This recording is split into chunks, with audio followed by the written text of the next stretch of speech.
E eu quero começar esse programa perguntando para você, aliás, é uma pergunta que eu faço para mim mesmo, como nós estamos agindo e reagindo diante de um problema que foge ao nosso controle. Isso parece ser próximo de você, alguma coisa já fugiu do seu controle. E tem um texto da Palavra de Deus que fala sobre isso, o texto da multiplicação dos pães. E eu não vou ler, provavelmente você já conhece, vamos citar sim aqui alguns versículos, mas entendemos que Jesus queria ensinar aos discípulos algumas lições que podem fazer a diferença quando nós estamos aí para enfrentar um problema que não vemos saída, ou como dizem, quando nós estamos num beco sem saída. A palavra do Senhor demonstra que antes da solução do problema, Ele quer nos ensinar com o problema. Antes de solucionar, certamente Deus quer nos ensinar algo. Primeiro, o Senhor vem e faz essa pergunta: aonde compraremos pães para lhes dar a comer? No verso 5, diz assim que o Senhor fazia isso para experimentá-los. Jesus não intervém com um milagre antes que você aprenda as lições que vai fazer você crescer, que vão fazer você crescer. Ele podia ter feito sem perguntar absolutamente nada, mas os mestres ensinam perguntando aos seus discípulos. E o Senhor começa esse texto fazendo uma pergunta: onde nós vamos comprar pão para todo esse povo aí?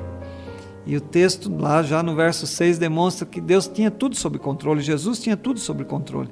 Ele só estava fazendo essa pergunta para experimentá-los. Então, quando as coisas fugirem aí do seu controle, quando você estiver num beco sem saída, acredite, Jesus pode fazer algumas perguntas para você aí, porque Ele quer te ensinar com esse problema, Ele quer te ensinar através da sua dificuldade.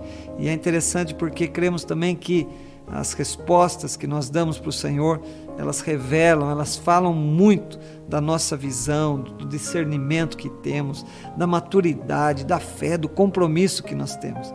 E encontramos nesse texto Filipe dando uma resposta para o Senhor, e esse texto fala da visão de Filipe, fala da profundidade da sua fé, fala da maturidade dele. A resposta de Filipe e a resposta de André também foi lógica, porém foram respostas carregadas aí de pessimismo.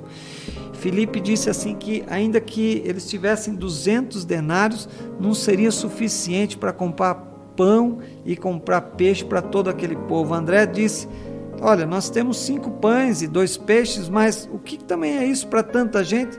Quando se precisa de um milagre, não se perde tempo fazendo contas. Quem fica tentando buscar uma saída, apenas fazendo cálculo, e talvez nesse dia você já fez muito cálculo aí para procurar saída para a sua vida, você não vai sair do campo da lógica. E acredite que milagre acontece no território da fé, por isso não tem explicação. As respostas dos dois aqui diante desse beco sem saída: alimentar uma multidão faminta, foram respostas lógicas, foram respostas cheias de cálculos. E Deus não age com milagre e cálculo ao mesmo tempo. Não, Deus é soberano. Talvez você está pensando: como eu vou sair dessa? Se eu trabalhar mais 2 anos ainda não vou conseguir. Se eu vender isso também não consigo. Se eu fizer 1 hora extra. Não, espere em Deus, deixa o Senhor fazer o milagre.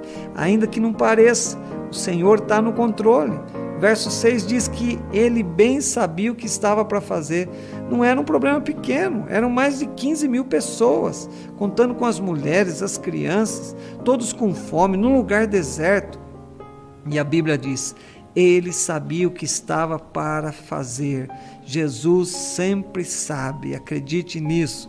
As coisas podem ter fugido do seu controle, as coisas podem ter saído aí da sua esfera de solução de problema, mas Deus sabe o que fazer. A visão de Jesus e a visão de André demonstra bem isso. André só enxergou 5 pães e 2 peixinhos. Jesus então enxerga a multidão se alimentando a partir de 5 pães e 2 peixinhos. Deus quer te ensinar a enxergar além do que você está vendo, meu querido ouvinte. Preste atenção, você aí que tem gastado tempo ouvindo aí as ondas da Rádio Transmundial, ouvindo aqui os programas que certamente estão te alimentando. Deus quer fazer você enxergar além do que você está vendo. Tudo na nossa vida é uma questão de visão. Você sabe que tem o otimista e o pessimista. E eu costumo dizer aqui na igreja que o pessimista, ele vê o estrume, e o otimista, ele vê o cavalo. Você nota a diferença? Tudo na vida depende da visão que você tem. Os pessimistas não conseguem ver além do que estão diante dele, do que está diante da presença dele. Aquele que só enxerga ali o que está pintado na frente dele. Mas não é isso que Deus espera. Deus quer ampliar a tua visão. Deus quer te fazer ir além. Filipe e André não enxergaram a saída. No entanto, a saída estava tudo bem próxima dele, estava muito perto dele. Tudo estava ali, próximo dos dois. 5 pães, 2 peixinhos seriam suficientes. Deus quer abrir os teus olhos para que você veja o que você não está conseguindo enxergar. Deus quer abrir os teus olhos, preste atenção, para que você veja hoje o que você não está conseguindo enxergar há muito tempo. Deus tem provisão para a sua vida, e a provisão de Deus vem através de milagre, não vem através de formas lógicas, não vem através de conta, não vem através daquilo que os nossos olhos naturais veem. A botija lá do azeite da viúva, que Eliseu é instrumento de Deus, declara para ela o que é que você tem na sua casa. E quando ela fala, olha, só tem uma botija com um pouco de azeite, foi o suficiente para Deus fazer um milagre incrível, que pagou as suas dívidas e fez com que ela e seus filhos sobrevivessem. É isso que Deus faz, é milagre do Senhor. Antes do milagre é necessário colocar em prática o princípio da ordem também. Esse texto demonstra. Lá no verso 10, o Senhor diz assim: fazei o povo assentar-se. E lá no Evangelho, segundo Lucas, está escrito: fazei-os assentar em grupo de 50. Eles atenderam, acomodando a todos. Lá em Marcos, capítulo 6, diz que eles foram organizados em grupos de 100, 100, 50 e 50. Deus é um Deus ordeiro. Basta você olhar tudo que Ele criou. O princípio de ordem na Bíblia tem a ver com o caráter de Deus. Ele é santo, reto, justo. Quando Ezequias adoeceu gravemente, estava para morrer, o profeta Isaías, filho lá de Amós, veio a ele e disse para ele: Isaías, põe em ordem a tua casa, porque morrerás e não viverás. Tem um princípio de ordem imenso aqui. A Bíblia, na versão linguagem de hoje, diz, lá esse texto está em 2 Reis, capítulo 20, verso 1, põe em ordem as suas coisas. Em nossa bandeira brasileira, lembra dela? Está escrito o quê? Ordem e progresso. A Bíblia diz que antes de Elias orar, ele reparou, organizou o altar do Senhor que estava quebrado. Lembra desse texto lá de 1 Reis 18:30? Milagre não combina com uma vida desorganizada, por isso, põe em ordem o seu relacionamento com Deus. Põe em ordem a sua vida moral diante dos homens e do Senhor. Põe em ordem o seu relacionamento conjugal. Põe em ordem a sua vida financeira. Põe em ordem o seu relacionamento com a sua família. Põe em ordem a sua vida emocional. Quem sabe as suas emoções estão sendo canalizadas numa direção errada. Põe em ordem o seu relacionamento com as pessoas com as quais você rompeu por não querer liberar perdão. Isso é sério. Diz a palavra de Deus para nós nos santificarmos, está lá em Josué 3,5, porque amanhã fará o Senhor maravilhas no meio de vós. A santificação vem antes da maravilha. Quantas vezes nós buscamos milagres de Deus, mas a nossa vida não está em ordem, a nossa conduta não está em ordem.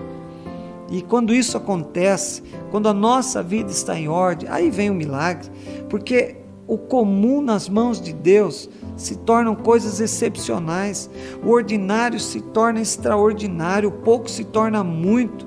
Diz lá no verso 11, então Jesus tomou os pães, e aí começa a multiplicação. André disse, o que é isso para tanta gente? Olha só, é o que Deus faz, coisas comuns, Deus faz algo extraordinário. E talvez tenha muita coisa comum na sua vida, talvez tenha coisa aí na sua vida que você não está dando valor nenhum. Talvez você seja daqueles que não dá valor para o seu filho, não dá valor para a sua família, não dá valor para a sua esposa. Talvez você é aquele que não dá valor para a sua igreja. Talvez você é aquele que não tem dado valor ao seu trabalho, às coisas que Deus confiou nas tuas mãos. Mas quando você fizer isso, colocar a sua vida em ordem, você vai ver que essas coisas que talvez hoje para vocês são coisas comuns, Deus vai fazer algo excepcional.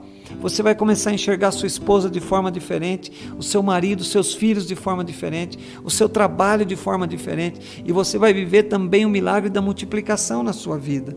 E Deus faz mais. Deus espera que você distribua o que sobra. Olha só o que acontece, distribuindo entre eles quanto queriam, lá no verso 11, e depois os pedaços que sobram, a Bíblia diz que eles encheram 12 cestos.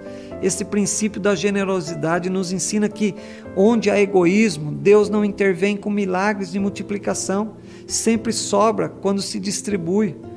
Sabe por que o Mar Morto é morto? Porque ele morreu, porque só recebe água, mas não distribui para ninguém, ele não tem saída. É isso que acontece com a vida de muito cristão que está morto por aí. Ele só recebe, não tem saída. Descubra o poder que há no sacrifício de louvor. A Bíblia diz, e tendo dado graças, olha, o milagre não havia acontecido, e o Senhor já estava dando graças, Jesus já estava agradecendo ao Pai.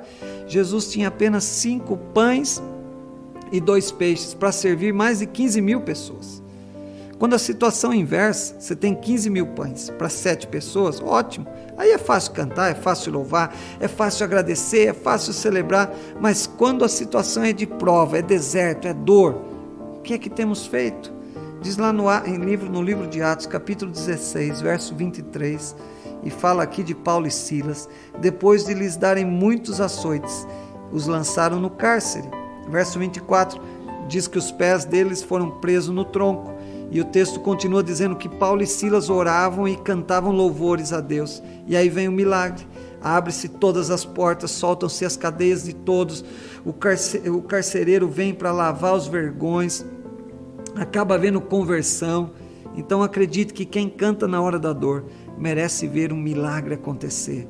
Nenhum louvor mexe mais com o coração do nosso Deus do que aquele que nasce da dor. Lá no salmista no capítulo 50, verso 14, olha só o que ele diz: oferece a Deus sacrifício de louvor e paga ao Altíssimo os teus votos. No verso 23 diz, aquele que oferece o sacrifício de louvor me glorificará, e aquele que bem ordena o seu caminho, eu mostrarei a salvação de Deus. Então nós vemos aqui alguns passos que antecedem o milagre. Você quer milagre de multiplicação na sua vida? Ora, então creia no Senhor, deixa Deus ampliar a tua visão, coloca a tua vida em ordem, entrega aquilo que é comum, que para você é comum, põe nas mãos de Deus, para que se torne excepcional, e sem dúvida nenhuma, Deus estará fazendo grandes coisas na sua vida. Fique com Deus,